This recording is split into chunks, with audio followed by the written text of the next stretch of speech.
Hello guys, simple life stories എന്ന എൻ്റെ YouTube ചാനലിലേക്ക് എല്ലാവർക്കും സ്വാഗതം.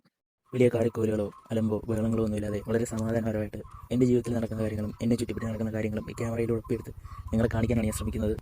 എത്രത്തോളം നിങ്ങൾക്ക് എൻ്റെ ചാനൽ ഇഷ്ടപ്പെടും എന്നൊന്നും എനിക്കറിയില്ല, പക്ഷേ ഞാൻ എൻ്റെ മാക്സിമം ശ്രമിക്കാം.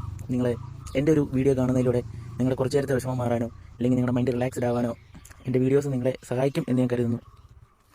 ഞാനിപ്പോൾ നിങ്ങളെ കൂട്ടിക്കൊണ്ടു പോകുന്നത് എൻ്റെ വീടിനടുത്തുള്ള എനിക്ക് എൻ്റെ മനസ്സിൽ തോന്നി, അല്ലെങ്കിൽ പുറമെ ആളുകൾ വന്ന് നോക്കിക്കഴിഞ്ഞാൽ വളരെ അട്രാക്റ്റായിട്ട് തോന്നുന്ന ഒരു സ്പോട്ടിലോട്ടാണ് ഞാൻ നിങ്ങളിപ്പോൾ കൂട്ടിക്കൊണ്ട് പോകുന്നത്.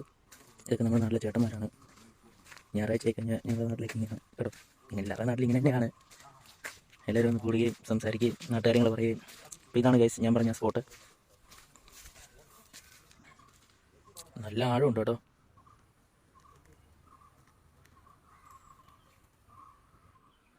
ഞാനൊക്കെ നീന്തൽ പഠിച്ചത് ഈ കുളത്തിൽ നിന്നാണേ. നല്ല ആഴമുണ്ട്. ഇത് വർഷങ്ങൾക്ക് മുന്നേ പണി നിന്ന് പോയൊരു ഒരു കോറിയാണേ. ഇവിടെ ഈ കറക്റ്റ് സ്പോട്ടിൽ ഒരു പാലമരം നിൽപ്പുണ്ടായിരുന്നു. ഞങ്ങളുടെ ചെറുപ്പത്തിൽ ഞങ്ങൾ ആ പാലമരത്തിൽ കയറി താട്ടി നീന്തുകയും അങ്ങനത്തെ കുറച്ച് കലാപരിപാടികളൊക്കെ ഉണ്ടായിരുന്നു.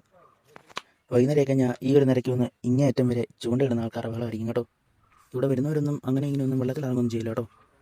നീന്തൽ അറിയാവുന്നവരുണ്ടെന്ന് പറഞ്ഞാലും ഇത് വളരെ ഒരു ഡേഞ്ചർ സ്പോട്ടാണ്. പക്ഷേ നമുക്കിങ്ങനെ വന്നിരിക്കാനും സമയം ചിലവഴിക്കാനും നല്ലൊരു സ്ഥലം തന്നെയാണ്. ഇവിടെ നിന്ന് ഒന്നുകൂടെ ഞാൻ നിങ്ങളെ സ്പോട്ട് കാണിക്കാം. ഇതാണ് ഇതിൻ്റെ ആക്ച്വൽ ഹൈറ്റ്. നല്ല ഈ സ്ഥലത്തിൻ്റെ ലൊക്കേഷൻ വരുന്നത് എവിടെയെന്ന് ചോദിച്ചു കഴിഞ്ഞാൽ പത്തനംതിട്ട ജില്ലയിൽ മല്ലപ്പള്ളി താലൂക്കിൽ കുറ്റത്താനി എന്നൊരു സ്ഥലമുണ്ട്. അവിടെയുള്ള ഒരു പാറമടയാണ് കേട്ടോ. വരുന്നവർ സേഫായിട്ടിരിക്കുക, സ്ഥലം കാണുക, നിങ്ങൾക്ക് പിക്കൊക്കെ എടുക്കണമെങ്കിൽ എടുക്കുക, എന്നിട്ട് തിരിച്ചു പോകുക. മാക്സിമം വെള്ളത്തിൽ ഇറങ്ങാതിരിക്കുക കേട്ടോ. അങ്ങനെ നമ്മൾ തിരിച്ച് വീട്ടിലേക്ക് പോകണം കേട്ടോ. ഇനി വൈകുന്നേരം നമുക്ക് കുളിച്ച് ഒരുങ്ങി ഒന്ന് അമ്പലത്തിലൊന്ന് പോകണം. അപ്പോൾ നമുക്കപ്പോൾ കാണാവേ. അപ്പം അതുവരേക്കും ബൈ. എല്ലാവരും സേഫായിട്ടും ഹാപ്പിയായിട്ടും ഇരിക്കുക.